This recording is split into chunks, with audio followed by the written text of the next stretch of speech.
Majority Leader. Thank you, Mr. President. Mr. President, we have before us today a once-in-a-generation opportunity to deliver legislation to create a safer, stronger, and more prosperous America.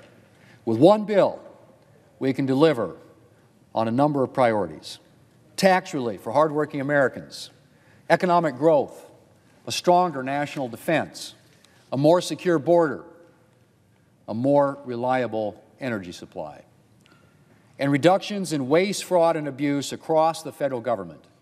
Mr. President, we seldom have an opportunity to take the kind of action that we're planning to take on just one of these priorities, let alone all of them. When was the last time we considered legislation like this to give a $150 billion boost to our defense spending?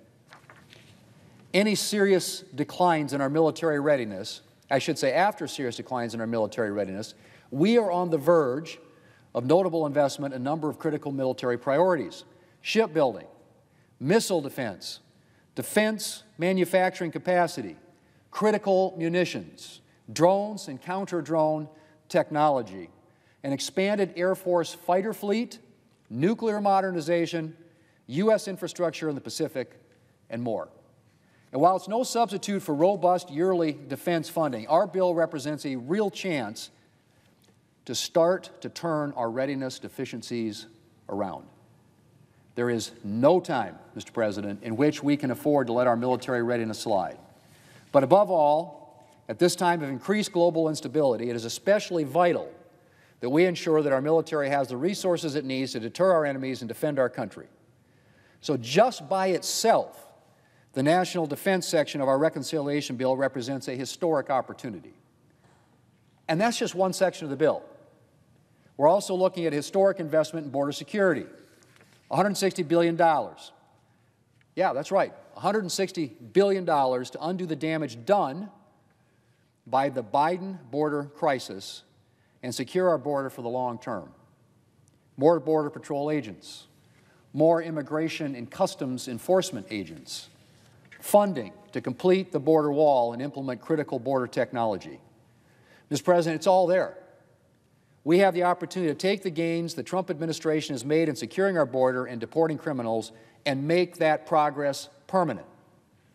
Like the defense section, the border security provisions of this bill would be an impressive and historic piece of legislation all on their own. But again, they're just one section. We're also looking at the chance to increase our energy independence, making us safer and more prosperous.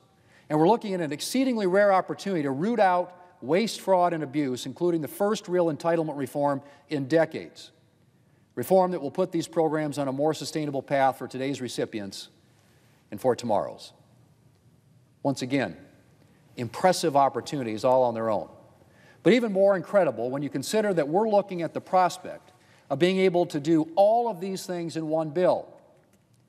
And then, of course, Mr. President, there's the tax relief.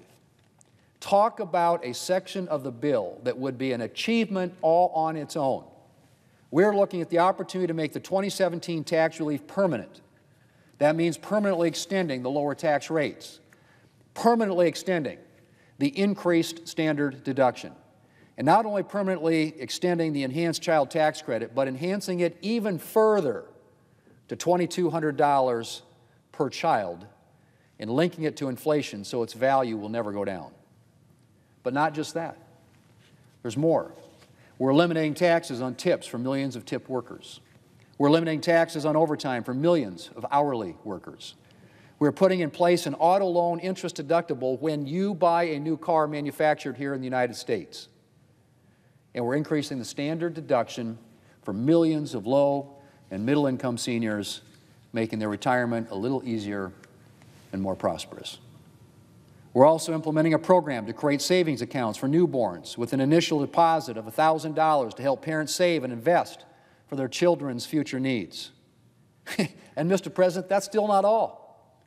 We're also looking at the chance to grow our economy by making the rest of the Tax Cuts and Jobs Act business tax relief permanent. That means lower effective rates for small and medium-sized businesses.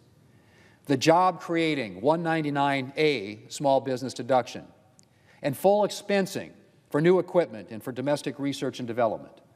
And we're adding to the 2017 tax relief with new pro-growth provisions, like a provision to boost domestic manufacturing by implementing full expensing for new factories and factory improvements. Thanks to the pro-growth provisions in our legislation, we can expect to see GDP as much as 4.9% higher as a result of our bill. And that, of course, Mr. President, means more jobs and opportunities and better wages for hardworking Americans. Mr. President, Republicans made some promises to the American people last November. We promised to grow our economy, to extend the 2017 tax relief and prevent a $4 trillion tax hike on the American people, to secure our border and enhance the safety of our communities, to unleash American energy. We made those promises, and the American people elected us to office. Now they expect us to deliver. The opportunity is before us to deliver on our promises and make America safer, stronger, and more prosperous. 53 members will never agree on every detail of legislation. Let's face it. But Republicans are united in our commitment to what we're doing in this bill: securing our border, strengthening our national defense, growing our economy, unleashing American energy, cutting waste, fraud, and abuse, and preventing tax hikes on hardworking Americans. Mr. President, it's time to get this legislation across the finish line. Mr. President, I yield the floor, and I suggest the oops, sorry. I always do that. Mr. President, I understand that there is a bill at the desk that is due for a second reading. The clerk will read the title of the bill for a second time.